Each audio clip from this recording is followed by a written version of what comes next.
Meus amigos, Nicolas Ferreira fez um tweet que envelheceu mal demais. Não sei se vocês já ouviram a frase que o castigo vem a cavalo. Acontece no Twitter quando você, faz um tweetzinho ali que depois te compromete. Foi o que aconteceu com o Nicolas. Só que, o que acontece, Eu que vendo o noticiário, na minha opinião, bombástico, que até a repercussão foi menor do que eu imaginei que seria, porque traz detalhes preocupantes que aconteceu no segundo turno, e aí, mas mesmo assim, muitos sites falaram a respeito e tal. Fui pesquisar lá o que o Nicolas está falando. Será que o Nicolas vai criticar o mito? Será que o Nicolas vai cobrar o ex-presidente? Será que o Nicolas Ferreira vai ficar indignado porque tem tanta coisa acontecendo com pessoas próximas a Jair, subordinadas a ele, e aí o Jair não sabe de nada, porque quando é com o Lula, o Nicolas acha que o Lula tem que saber de tudo. E não estou nem aqui passando pano pro Lula, não.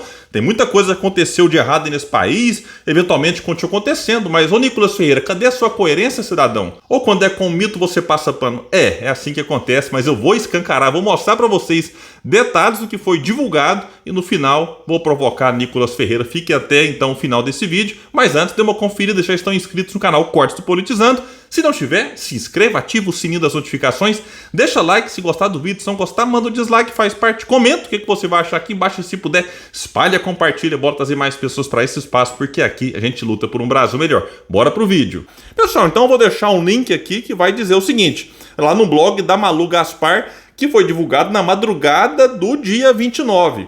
A Polícia Rodoviária Federal selou o destino das operações que dificultaram o trânsito de eleitores em redutos lulistas no segundo turno da eleição de 2022, em uma reunião convocada às pressas para a sede da corporação em Brasília no dia 19 de outubro, pouco mais de 2 semanas após o primeiro turno e 11 dias antes da disputa final entre Lula e Bolsonaro.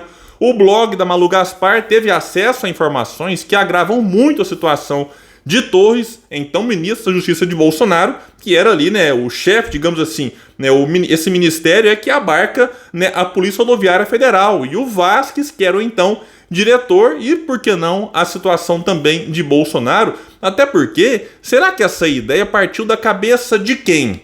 Será que foi do Vasques? Será que foi do Torres? Ou será que eles apenas cumpriram ordens do chefe, ou seja, Jair Bolsonaro? Então vou resumir aqui o que o blog vai trazer. Ela vai falar, por exemplo, que a discussão foi realizada na sessão extraordinária do Conselho Superior da PRF e cercada pelo esforço da cúpula da corporação naquele momento para eliminar rastros de seu conteúdo. O plano da Operação Eleições 2022 foi repassado pelo diretor-geral bolsonarista Silvinei Vasques a todos os superintendentes da PRF na reunião do colegiado.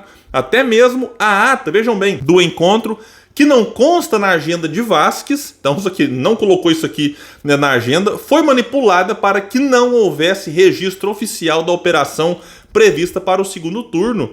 E aí o blog ouviu vários que participaram daquela reunião presencialmente, foi a única forma de participar, já trago isso também, e eles disseram que essas blitz em regiões onde Lula foi muito bem votado no primeiro turno, foi o principal assunto da reunião. E aí esse principal assunto simplesmente não aparece na ata, Uma coisa realmente, isso aqui por si só já é muito grave, porque você tem ali, se alguma investigação for avançar e a Polícia Federal, enfim, for ouvir quem participou, isso aqui for relatado por eles, a pergunta é, por qual motivo o principal assunto não consta na ata? É realmente algo muito grave. Outro ponto aqui que chama atenção, a reunião foi convocada de última hora, o que não é comum. E tem outros pontos atípicos, como por exemplo, reunião desse porte, dessa importância, ela costuma ser híbrida, com a presença de pessoas que eventualmente conseguiriam se deslocar para Brasília, mas aqueles que não conseguiriam, eles normalmente, em reunião desse conselho, eles participavam virtualmente. Então você tinha o evento presencial, mas com transmissão. Mas dessa vez não, foi só presencial. E outro detalhe, vejam bem, a quantidade de detalhes que só essa reunião teve. Quando eles entravam ali, eles eram todos obrigados a deixar celular de fora. Eles eram recolhidos, assim como relógios, para evitar qualquer tentativa de que alguém ali fizesse algum registro do que estava acontecendo. Imagina uma filmagem ou um áudio daquilo. Então, realmente, assim, inclusive essa parte aqui de coletar celulares, até chegou a registrar, e tem que ser justo, que acontecia em outras reuniões né, comandadas pelo então diretor-geral, o Vasquez. Mas nessa ocasião, com esse recolhimento, sem a presença virtual, com a reunião marcada em cima da hora, enfim, tem muita coisa que realmente complicada, né, que levanta fortes suspeitas e tem que ter uma investigação séria por trás disso. E aí vejam bem, 3 dos 5 policiais rodoviários federais que a coluna ouviu confirmaram que durante a reunião, Vasquez, que era então o diretor-geral, disse que havia chegado a hora da PRF tomar lado na disputa. Como é que é, cara pálida? Né? No PRF não tem que tomar lado da disputa.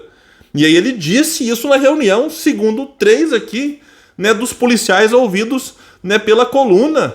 E aqui vai dizer mais, que o então diretor-geral pediu o engajamento dos presentes nas operações de 30 de outubro, especialmente no Nordeste. E aí quando você apura os números, proporcionalmente falando, com outras regiões do Brasil, né, teve muito mais operações no Nordeste, mesmo lá, por exemplo, tendo menos eleitores, menos pessoas, né, trafegando nas rodovias do que no Sudeste, por exemplo, em que o Lula foi muito melhor no Nordeste do que Bolsonaro, e Sudeste Bolsonaro foi melhor do que Lula. Inclusive no Sudeste, eu vi, né, pessoas que avaliaram isso com calma, né, onde, né, o Lula foi mais bem votado também no Sudeste, teve também, né, uma maior presença das blitz. Tudo isso, será que foi simples coincidência? E aqui vai dizer mais, enfatizou ainda que um segundo mandato de Bolsonaro traria benefícios a todos ali, e a corporação que teve suas prerrogativas expandidas no primeiro, né, durante o primeiro mandato do então presidente. Aí eles colocaram algumas justificativas para validar as operações, como, que tem mais compra de votos no Nordeste, então vamos fazer mais operações por lá. Realmente, assim, não dá para acreditar, né, nessas desculpas diante de tantas evidências de que teve realmente alguma coisa muito estranha e pode ter sido aqui sim um cometimento de crime.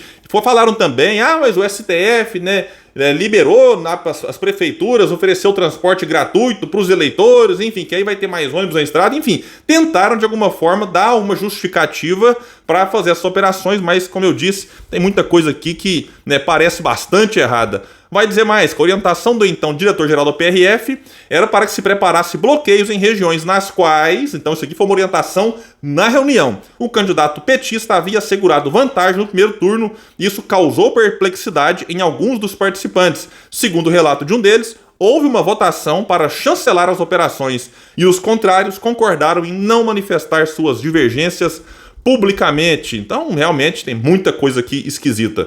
E mais um detalhe que a coluna nos traz é que na véspera da votação, Vasquez usou seu perfil oficial no Instagram para se manifestar sobre as eleições. Disse ele, vote 22, Bolsonaro presidente. Escreveu ele sobre a imagem de uma bandeira do Brasil em referência ao número do partido de Bolsonaro, o PL. Então eu acho que diante disso tudo, a situação desse, né, então diretor fica muito delicada, porque ele era, né, o responsável, o chefe. E aí, se você começar a coletar depoimentos de pessoas que participaram dessa reunião, e essas pessoas eventualmente confirmarem, olha, realmente é algo muito grave, assim como a situação do Torres, que já está preso por conta do 8 de janeiro, enfim, o Torres que chegou no Brasil sem o celular, falou que perdeu, aí depois de 3 meses passa a senha das suas contas, a senha estava errada, a memória não está boa, porque é contra a saúde mental, e tem muita coisa aqui estranha também na situação de Torres, e sem falar no chefe do Torres e no chefe do Vasquez. Quem era? Bolsonaro. E aí vamos pegar aqui então um tweet do Nicolas Ferreira da semana passada. Então um tweet fresquinho, Nicolas, pra você aqui, ó. Disse ele, impressionante como tudo acontece em volta do Lula e ele nunca sabe de nada. E aí, Nicolas, cadê a coragem para dizer o mesmo de Bolsonaro? Ou essa sua provocação só vale pro Lula? Né, vamos lá, rapaz, né, tenha coragem. Ou será que o mito pode tudo e todos ao seu redor podem fazer de tudo que o pano vai estar sempre pronto para dar aquela passada?